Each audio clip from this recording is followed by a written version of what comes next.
রব্বিল আলামিন ওয়াসসালাতু ওয়াসসালামু আলা রাসূলিহিল কারীম ওয়া আলা আলিহি ওয়া আসহাবিহি আজমাইন। শহীদি কাফেলা বাংলাদেশ জামাত ইসলামী ঢাকা জেলা দক্ষিণের নবাবগঞ্জ উপজেলা পূর্বের উদ্যোগে আয়োজিত আজকের এই কর্মী সম্মেলনের সম্মানিত সভাপতি,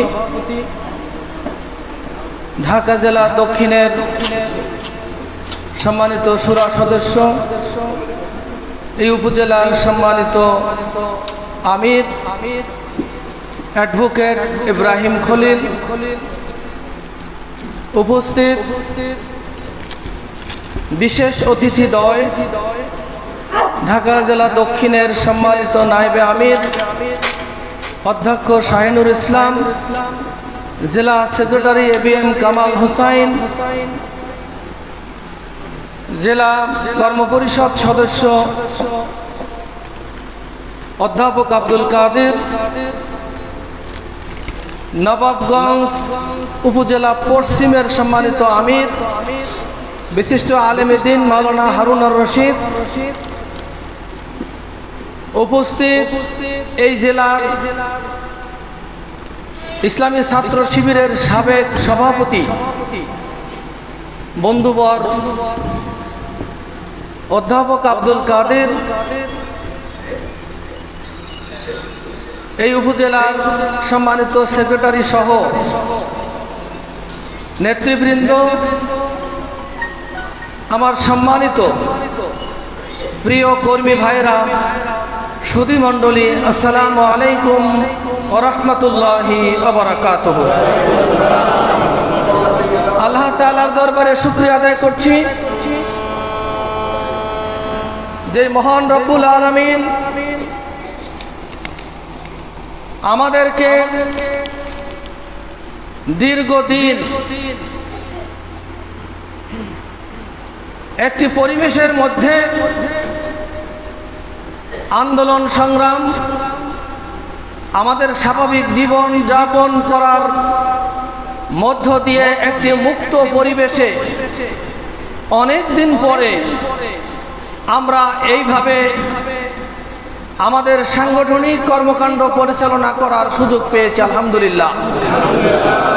দরুদ ও সালাম রাসূল করিম সাল্লাল্লাহু আলাইহি সাল্লামের প্রতি সাল্লাল্লাহু আলাইহি ওয়াসাল্লাম। আমরা স্মরণ করছি এই সংগঠনের শীর্ষ পর্যায়ের নেতৃবৃন্দদেরকে, যারা এই আন্দোলনে নেতৃত্ব দিয়েছিলেন। এই আন্দোলনের নেতৃত্ব শূন্য করার জন্য এই 15 বছরে তাদের এটাও একটি পরিকল্পনা ছিল। আমরা এক এক করে কেন্দ্রীয় অনেক নেতৃবৃন্দদেরকে আমরা হারিয়েছি। আল্লাহ রাব্বুল আলামিন ওনাদেরকে শহীদ হিসেবে কবুল করুন। 2006 সালে পল্টন ময়দানে যারা মৃত্যুবরণ করেছিলেন, আমরা সকলে জানি যে এই আন্দোলনের কারণেই আমাদের ভাইদেরকে সাপের মতো পিটিয়ে হত্যা করা হয়েছিল। এই ভাইদেরকে আমরা স্মরণ করছি। 2009 সালে এদেশের সূর্য সন্তানদেরকে 57 জন সেনা অফিসারকে অন্যায়ভাবে বিগত সরকার পরিকল্পিতভাবে বিডিআরে একত্রিত করে তাদেরকে হত্যা করা হয়েছিল। আমরা ওই সমস্ত ভাইদেরকেও স্মরণ করছি। তাদের পরিবারদের প্রতি আমরা আপনার সহানুভূতি প্রকাশ করছি যে এই দেশে এই পরিবারগুলোর যে ভূমিকা, এটা বাংলাদেশের জন্য পর্যায়ক্রমে এই অধঃপতনে নিয়ে আসার ক্ষেত্রে পরপর যে ঘটনাগুলো সংগঠিত করা হয়েছিল তার ভিতরে এটা ছিল একটা অন্যতম ঘটনা। 2013 সালে মতিঝিল শাপলা চত্বরে হাজার হাজার আলেমদেরকে হত্যা করা হয়েছিল, তরুণ আলেমদেরকে হত্যা করা হয়েছিল। যেই আলেমরা সত্যিকার অর্থে তারা এই জগদ্দল পাথর জাতির ঘাড়ে যেভাবে চেপে বসেছিল, জাতিকে উদ্ধার করার জন্য মতিঝিল শাপলা চত্বরে তারা একত্রিত হয়েছিল। আমরা ওই সমস্ত আলেমদেরকে স্মরণ করছি। পরবর্তীতে আমাদের নেতৃবৃন্দদের ফাঁসিকে কেন্দ্র করে বিভিন্ন সময় আন্দোলন সংগ্রামের মধ্য দিয়ে আমাদের অনেক ভাই বোন ছাত্ররা জীবন দিয়েছেন। পরবর্তীতে 2024 সালে, এর আগে 2018 সালেও একটি আন্দোলন ছাত্রদের হয়েছিল, আপনারা জানেন। সেই আন্দোলনেও কিন্তু অনেক ছাত্র জনতা জীবন দিয়েছে। পরিশেষে 2024 সালে এই সরকারের পতন ঘণ্টা যখন বেজে গেল, আমরা ভেবেছিলাম এই সরকারের দীর্ঘদিনের শাসন এদেশের জনগণকে যেভাবে অত্যাচারিত করেছে, নির্যাতন করেছে, আমরা মনে হয় এদের হাত থেকে জাতিকে উদ্ধার করতে পারবো না। অনেক ক্ষেত্রেই আমরা নিরাশ হয়ে গিয়েছিলাম। এদেশের জনগণ অনেকেই এই কথা বলতেছিলেন যে এই সরকারের হাত থেকে এই জাতিকে মনে হয় আর উদ্ধার করা সম্ভব হবে না। আমরা 2024 সালে কি দেখলাম? ছাত্র জনতা তাদের দাবি দাওয়া নিয়ে ছোট্ট একটি আন্দোলন শুরু হলো ঢাকা বিশ্ববিদ্যালয়। এই আন্দোলন যখন শুরু হয়, এই জাতি কিন্তু ভাবতে পারেনি যে এই আন্দোলনেই হলো এই সরকারের পতনের আন্দোলন। তখন আমরা দেখলাম ছাত্ররা তাদের ছোট্ট এই দাবি নিয়ে যখন আন্দোলন শুরু হলো, এরপরে তাদের কোটা বিরোধী আন্দোলন শুরু হলো, এরপরে বৈষম্য বিরোধী আন্দোলন, এরপরে এক দফার আন্দোলন, এই স্বৈরাচারী সরকারের পতনের লক্ষ্যে যে আন্দোলন শুরু হলো, আল্লাহ রাব্বুল আলামিন এই আন্দোলনের মধ্য দিয়েই এই জগদ্দল পাথর জাতির ঘাট থেকে সরিয়ে দিয়েছে। এটা কিন্তু শুরু হয়েছিল 2006 সালে। 2006 সালে মানবতাকে যেভাবে ভুলুণ্ঠিত করা হয়েছিল, পর্যায়ক্রমে তারা এই জাতিকে ধ্বংস করার জন্যে, নিজেদের ক্ষমতাকে পাকাপোক্ত করার জন্যে, ক্ষমতায় আজীবন টিকে থাকার জন্যে একের পর এক তারা যে অন্যায় করেছে, আল্লাহ রাব্বুল আলামিন এই 2024 সালে এসে তাদের পতন ঘটিয়েছে। আমাদের বিশ্বাস, এই সরকারকে বারবার আল্লাহ সংকেত দিয়েছিলেন, তাদেরকে সতর্ক করেছেন, তারা এই দিকে কান দেননি। যার কারণে 2024 সালে এসে বারবার যারা অন্যায় করে, বারবার যারা ইচ্ছাকৃতভাবে মানুষকে নির্যাতন করেছে, আল্লাহ রাব্বুল আলামিন 2024 সালে তাদের পতন ঘটিয়েছে। আমরা জানি এই সরকার আয়নাঘর নামে নির্যাতনের সেল তৈরি করে আমাদের দেশের গণ্যমান্য ব্যক্তিদেরকে, যারাই তাদের থ্রেট মনে করেছে, রিস্ক মনে করেছে, যারা সত্য কথা বলার চেষ্টা করেছেন, তাদেরকে এই আয়নাঘরে নিয়ে নির্যাতন করেছে বছরের পর বছর। এর মধ্যে অন্যতম দুইজন হলেন আমাদের সাবেক আমিরে জামাত অধ্যাপক গোলাম আজম সাহেবের সুযোগ্য সন্তান আব্দুল্লাহ আমান আজমিকে। প্রফেসর গোলাম আজমের সন্তান হওয়ার কারণেই মূলত তাকে তার সেই চাকরি থেকে তাকে বাধ্যতামূলক অব্যাহতি দিয়ে পরবর্তীতে গ্রেপ্তার করে আয়নাঘর নামে নির্যাতনের যে সেল তৈরি করা হয়েছে, 8 বছর তাকে সেখানে আটক রেখে নির্যাতন করা হয়েছিল। তারা ভেবেছিল এগুলো করে আন্দোলনকে স্তব্ধ করা যাবে। আমাদেরকে তারা ভয় দেখানোর চেষ্টা করেছে। আমরা কি তাতে ভয় পেয়েছিলাম? আমরা ভয় পাইনি, বরঞ্চ আমরা এই ভয়কে জয় করে সামনের দিকে এগিয়ে যাওয়ার জন্য আন্দোলন সংগ্রাম অব্যাহতভাবে আমরা চালিয়েছি। এটা আল্লাহ তাআলার অনেক মেহেরবানি। আর একজন হলেন ইসলামী ছাত্র শিবিরের প্রতিষ্ঠাতা, কেন্দ্রীয় সভাপতি, আমাদের এই মানিকগঞ্জের কৃতি সন্তান মীর কাশেম আলী, তার সন্তানকে ব্যারিস্টার আরমানকে আয়না ঘরে নিয়ে তারা নির্যাতন করেছে, অত্যাচার করেছে। এভাবে করে একের পর এক আমাদের এই আন্দোলনকে স্তব্ধ করার জন্য তারা চেষ্টা করেছে। আমাদেরকে তারা স্তব্ধ করতে পারেনি। সম্মানিত ভাইরা, এই এত কিছুর পরে 2024 সালে আমরা কি দেখলাম? আন্দোলন যখন তুঙ্গে উঠল, আন্দোলন যখন এমন পর্যায়ে চলে গেল, আল্লাহ রাব্বুল আলামিন এই আন্দোলন দেখে, ত্যাগ কোরবানি দেখে, মানুষের জীবন দেওয়া দেখে আল্লাহ তাআলা আমাদের উপরে মেহেরবানি করলেন, আমাদেরকে বিজয় দান করলেন। শেখ হাসিনা সহ আওয়ামী লীগের লোকেরা এমন ভাবে তারা বিতাড়িত হলেন, আজকের সমাজে তাদের অস্তিত্ব খুঁজে পাওয়া যাচ্ছে না। সম্মানিত ভাই এবং বন্ধুগণ, এখান থেকে জাতিকে অনেক কিছু শিক্ষা গ্রহণ করতে হবে। যারা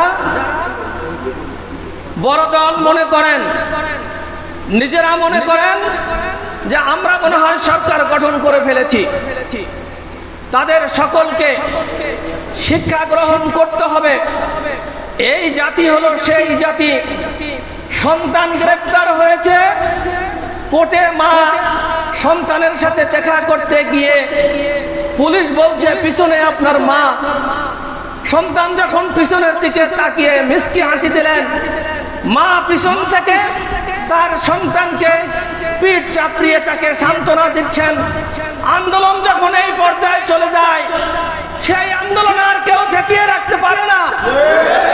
এদেশের মানুষের পিঠ দেয়ালে ঠেকে যাওয়ার পরে সকল পেশার শ্রেণী, ছাত্র জনতা প্রায় 15.5 বছর, 16 বছর প্রায় নির্যাতনের শিকার হওয়ার পরে মানুষ যখন ঐক্যবদ্ধ হলো, তখনই তাদের পতন সংগঠিত হলো। সম্মানিত ভাই এবং বন্ধুগণ, এজন্য এই আন্দোলন থেকে যারা ওই সরকারের আদলে এই সমাজ নিয়ন্ত্রণ করতে চাচ্ছেন, ক্ষমতার স্বপ্ন দেখছেন, তাদেরকে ভাবতে হবে এই জাতি যেভাবে জেগে উঠেছে, একই কাজ যদি কেউ করার পরিকল্পনা করে থাকেন, ওইভাবে চিন্তা চেতনা আপনারা লালন করেন। আপনারা ভুল করছেন, আমরা আশা করব এই ভুল আপনারা কেউ করবেন না। এই জাতিকে ঐক্যবদ্ধভাবে সামনের দিকে নিয়ে যাওয়ার জন্য আমাদেরকে ভূমিকা পালন করতে হবে। সম্মানিত কর্মী ভাইরা, আমরা আন্দোলনের কর্মী হিসাবে আমাদের কতগুলো কাজ করতে হবে। এখানে যারা আমরা কর্মী হিসাবে আছি আন্দোলনের, ইসলামী আন্দোলন সফলতা হোক, এটা আমরা সকলে চাই কিনা? তাহলে আমাদের ব্যক্তিগতভাবে, সাংগঠনিকভাবে আমাদের কতগুলো কোয়ালিটি অর্জন করতে হবে। কর্মীদেরকে, ইসলামী আন্দোলনের কর্মীদেরকে গা ভাসিয়ে দিলে হবে না। এটা কোনো তথাকথিত রাজনৈতিক দল নয়। রাজনৈতিক আমাদের একটা পার্ট।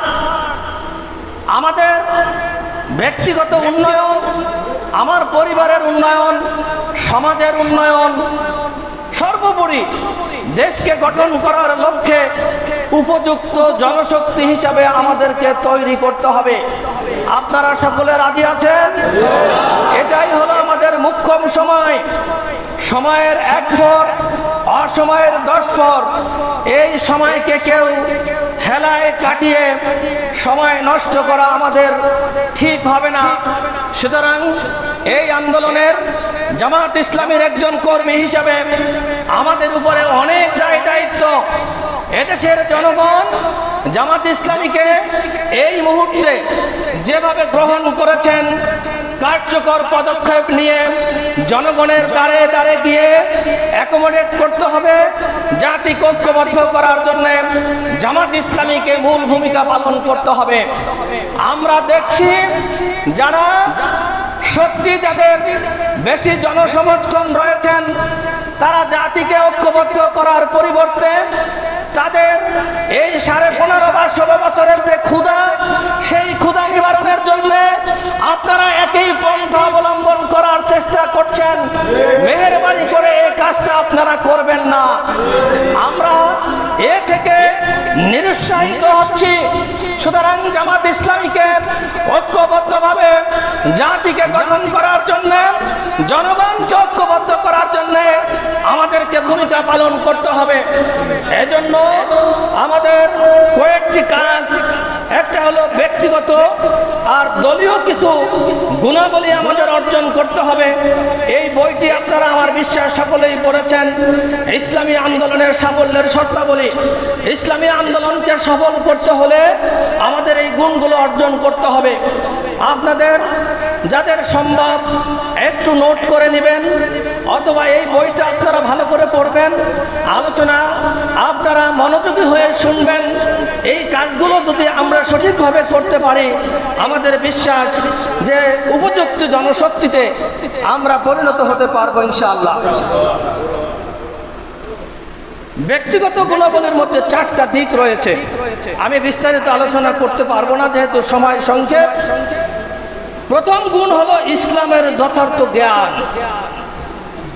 জ্ঞান ছাড়া আপনি কাজ করতে পারবেন না। সম্মানিত ভাইরা, আমাদের এই কর্মীদের মধ্যে এখানে আপনারা যারা উপস্থিত রয়েছেন, আপনারা হয়তো এক সময় এই আন্দোলনের বড় বড় দায়িত্ব পালন আপনাদের করতে হবে। সুতরাং এই দায়িত্ব পালন করতে হলে এই গুণগুলো আমাদের অর্জন করতে হবে, আত্মস্থ করতে হবে এবং এই আলোকেই আমাদের জীবনকে সাজাতে হবে। তো প্রথম হলো ইসলামের যথার্থ জ্ঞান। কোরআন এবং সুন্নাহর জ্ঞানে আমাদেরকে জ্ঞানী হতে হবে। যথার্থ জ্ঞানের কথা বলা হয়েছে। আপনি ইসলামী আন্দোলনের একজন কর্মী হিসাবে, আমরা সকলে এখানে কর্মী, একজন কর্মী, এবং এই কর্মীদের মধ্য থেকেই কিন্তু দায়িত্বশীল তৈরি হয়। একজন কর্মী মানেই হলো সে দায়িত্বশীল, একজন কর্মী মানেই হলো সে জামাতের প্রতিনিধি, একজন কর্মী মানেই হলো জামাত ইসলামীর আমিরের সে প্রতিনিধিত্ব করছেন। আপনারা যে যেখানে কাজ করছেন আপনারা কিন্তু জামাত ইসলামীর প্রতিনিধিত্ব করছেন, কি বলেন? সুতরাং জামাত ইসলামীর প্রতিনিধিত্ব করতে হলে অবশ্যই ইসলামের যথার্থ জ্ঞান আমাদের অর্জন করতে হবে। আমাদের যেমনি ভাবে কোরআন এবং হাদিসের জ্ঞান অর্জন করতে হবে, তেমনি ভাবে দুনিয়াকেও জানার জন্য আমাদের চেষ্টা করতে হবে। সুতরাং এটাই হলো যথার্থ জ্ঞান। কোরআন হাদিস পাশাপাশি এই সমাজকে পরিচালনার জন্য যেই যেই যোগ্যতা দরকার, সমাজের মানুষকে অ্যাকোমোডেট করার জন্য, আকর্ষণ করার জন্য যেই ধরনের চরিত্র হওয়া দরকার, সেগুলো যদি আমাদের ডেভেলপ করতে হয় তাহলে আমাদের ইসলামের যথার্থ জ্ঞানের বিকল্প কিছু নাই। এজন্য আমাদের বিগত দিনগুলোতে যে গ্যাপ হয়েছে এগুলো ভুলে গিয়ে আজকে থেকে আমরা পরিকল্পনা নিব যে আমরা ভালোভাবে পরিকল্পিত আজকে থেকে অধ্যয়ন শুরু করলাম। যারা পুরো কোরআন অর্থসহ একবারও পড়া সম্ভব হয়নি বা আমরা 50% পড়েছি, এইভাবে করে যারা এই চেষ্টাটা আমরা করার পরও শেষ করতে পারি নাই, আমাদের কাজকে সিদ্ধান্ত নিতে হবে যে পুরো কোরআন অর্থ সহকারে আমাদের জানার চেষ্টা করতে হবে। সকলে রাজি আছেন? আজকে থেকে কোরআনকে জানার জন্য নিয়মিত অধ্যয়ন করতে হবে, হাদিস জানার জন্য আমাদের নিয়মিত অধ্যয়ন করতে হবে, ইসলামী সাহিত্য আমাদের অধ্যয়ন করতে হবে। এই যে বর্তমানে এই মাসটা হলো সিরাতের মাস। রসুলের সিরাতকে জানার জন্য আমরা ব্যাপকভাবে অধ্যয়ন করার চেষ্টা করব। ইসলামী আকীদা বিশ্বাসকে জাহিলি চিন্তা কল্পনা, ইসলামী কর্ম পদ্ধতিকে জাহিলিয়াতের নীতি পদ্ধতি থেকে আলাদা করার জন্য ইসলামের যদি যথার্থ জ্ঞান না থাকে তাহলে জাহিলিয়াতের মধ্যে আমরা ঢুকে যাব, আন্দোলনকে আমরা ভালো করে বুঝতে পারবো না। এই জন্যই আন্দোলনের একজন কর্মী হিসাবে আমাদেরকে অবশ্যই যথার্থ ইসলামের জ্ঞান অর্জন করতে হবে। 2 নম্বরে হলো ইসলামের প্রতি অবিচল বিশ্বাস। ইসলামের প্রতি বিশ্বাস থাকতে হবে যে এই ইসলামই হলো আমার সকল কিছু সমাধান দেওয়ার মাধ্যম। কি বলেন? সুতরাং ইসলামকে সকল সমাধানের মাধ্যম হিসেবে গ্রহণ করতে হলে অবশ্যই আমাদের এটা ভালো করে জানতে হবে। ইন্নাদ-দীনা ইনদাল্লাহিল ইসলাম ওয়া ইয়াবতাগি গায়রাল ইসলামি দীনান ফালা ইউকবালা মিনহু ওয়া হুয়া বিল আখিরাতি মিনাল খাসিরিন। সুতরাং কোরআনকে যদি আমরা ভালো করে জানার এবং বোঝার চেষ্টা করি, এখান থেকে শিক্ষা গ্রহণ করে সমাজকে আমরা পরিবর্তন করতে পারবো, সমাজের মানুষকে আমরা পরিবর্তন করতে পারবো। কারণ কোরআনের যে আলো, কোরআনের যে আকর্ষণ, সেগুলো যদি আমরা অর্জন করতে না পারি আমরা কিভাবে মানুষকে এই দিকে আকর্ষণ করতে পারবো? এজন্য কোরআন যা বলছে সেটা জানা এবং সে অনুযায়ী মানার চেষ্টা করা। এই যে 2টো আয়াত মানুষের কাছে যদি এটা উপস্থাপন করা হয় ভালোভাবে, নিশ্চয়ই মানুষ ইসলামের পথে আসতে বাধ্য হবে। ইন্নাদ-দীনা ইনদাল্লাহিল ইসলাম, নিশ্চয়ই আল্লাহর মনোনীত একমাত্র জীবন বিধান হলো কি? ইসলাম। ওয়া ইয়াবতাগি গায়রাল ইসলামি দীনান, কেউ যদি ইসলাম ছাড়া অন্য কিছু তালাশ করে, অন্য কিছু খুঁজে, আল্লাহ বলছেন ফালা ইউকবালা মিনহু, তার কাছ থেকে তা গ্রহণ করা হবে না। এবং কেউ যদি এই কাজ করে কিয়ামতের ময়দানে সে ক্ষতিগ্রস্তর মধ্যে নিমজ্জিত হবে। সুতরাং কেউ আমরা চাই না কিয়ামতে ক্ষতিগ্রস্তর মধ্যে পড়ে যায়। 3 নম্বরে হলো চরিত্র কর্ম। চরিত্র কর্ম কি? চরিত্র কর্ম হলো কথা এবং কাজ একই রকম হবে, এটা হলো চরিত্র কর্ম। যেভাবে চরিত্র ঠিক সেইভাবেই তার কর্ম সংগঠিত হতে হবে। এই গুণাবলী আমাদের অর্জন করতে হবে। 4 নম্বরে হলো দিন হচ্ছে জীবন উদ্দেশ্য। এটা একটা ইম্পর্টেন্ট পয়েন্ট। ইসলামী আন্দোলনের কর্মীদেরকে দিনকে তার জীবন উদ্দেশ্য হিসাবে গ্রহণ করতে হবে। আমরা পারবো এটা? দিনকে, দিন মানে জীবন ব্যবস্থা, এই ইসলামকে আমাদের জীবন উদ্দেশ্য, অর্থাৎ আমার জীবনের সকল কিছু আবর্তিত হবে ইসলাম নিয়ে। এটা যদি আমরা করতে পারি তাহলে ইসলামী আন্দোলনের এই যে 4টা গুণের কথা বলা হয়েছে, ব্যক্তিগতভাবে আমরা সত্যিকার অর্থে এই আন্দোলনের উপযুক্ত একজন কর্মী হতে পারবো। আমরা আজকে থেকে চেষ্টা করবো তো ইনশাআল্লাহ। এটা শুধু শোনার জন্য শুনি নাই তো, আমরা মাথায় নিয়ে যাব, সেই আলোকে আমরা কাজ করব। এরপরে হলো দলীয় গুণাবলী। আমরা যে সংগঠনটি করি, এই সংগঠনটির ইতিহাস ঐতিহ্য অনেক পুরাতন। এই আন্দোলনের যারা প্রথম থেকে শুরু করেছেন, ছোট্ট একটি সংগঠন, কয়েকজন মানুষ মিলে আন্দোলন শুরু করেছেন, যেই আন্দোলন আজকের সারা দুনিয়াতে ছড়িয়েছে। সারা দুনিয়াতেই আন্দোলন চলছে। হয়তো কৌশলগত কারণে এক এক দেশের নাম এক একটা হতে পারে, আন্দোলন কিন্তু একই আন্দোলন চলছে। এজন্য আমাদেরকে দলীয় কিছু গুণাবলী অর্জন করতে হবে। 1 নম্বরে হলো ভ্রাতৃত্ব ভালোবাসা। আমাদের মধ্যে ভাই ভাই সম্পর্ক আরো অটুট করতে হবে এবং ভালোবাসা বৃদ্ধি করতে হবে। আমাদের সম্পর্ক যত মজবুত হবে, আন্দোলন তত মজবুত হবে। সুতরাং ভ্রাতৃত্ব ভালোবাসা আমাদের এই দীর্ঘদিনে আমরা এই যে এরকম কর্মী সম্মেলন করা, রোকন সম্মেলন করা, দাওয়াতি কাজ বৃদ্ধি করার জন্য মানুষের দ্বারে দ্বারে যাওয়া এবং জনগণের সাথে মেশার যে প্রয়োজন ছিল, এই দীর্ঘদিন আমরা পারি নাই। সুতরাং এই গ্যাপটা ফিল আপের জন্য আমাদেরকে ভ্রাতৃত্ব ভালোবাসা বৃদ্ধি করতে হবে। 2 নম্বরে হলো পারস্পরিক পরামর্শ। এগুলো কিন্তু ইম্পর্টেন্ট পয়েন্ট সম্মানিত ভাইরা, কর্মীদেরকে এগুলো ভালো করে বুঝতে হবে। শুধু আমরা বড় বড় শোডাউন করব, কিছু চমকপ্রদ বক্তব্য শুনে আমরা কিছু সময়ের জন্য আবেগ নিয়ে চলে যাব, এরকম একটি আন্দোলন হয় না। এই আন্দোলনের একজন কর্মী এইভাবে তৈরি হবে। একজন কর্মীকেও যদি বলা হয় যে আপনাকে এই থানা আমিরের দায়িত্ব পালন করতে হবে, আমাদের এই আন্দোলনের কর্মীরা সেইভাবেই নিজেদেরকে তৈরি করবেন যে তাদেরকে যে কোনো জায়গায় যে কোনো সময় দায়িত্ব দিলে দায়িত্ব পালন করতে পারেন। সুতরাং আমরা নিজেদেরকে তৈরি করতে হলে এই বিষয় আমাদের অর্জন করতে হবে। 3 নম্বরে হলো সংগঠন শৃঙ্খলা। সংগঠন করা ফরজ, কি বলেন? ওয়াতাসিমু বিহাবলিল্লাহি জামিআ ওয়ালা তাফাররাকু, ঐক্যবদ্ধভাবে আল্লাহর রজ্জুকে তোমরা ধারণ করো, পরস্পর বিচ্ছিন্ন হয়ে যেও না। এটা নির্দেশ, আমরের শিখা। তার মানে কি এটা কি সুন্নাত না নফল না ফরজ? তাহলে সংগঠন করা যদি ফরজ হয়ে থাকে, এরকম একটি ফরজিয়াত পূর্ণ সংগঠনে আপনি কর্মী হিসাবে থাকবেন আর শৃঙ্খলা থাকবে না, এটা হতে পারে না। সুতরাং সংগঠন যেভাবে আপনাকে গুরুত্ব দিয়ে করতে হবে, সেই গুরুত্ব দিয়ে শৃঙ্খলা মেনটেন করতে হবে।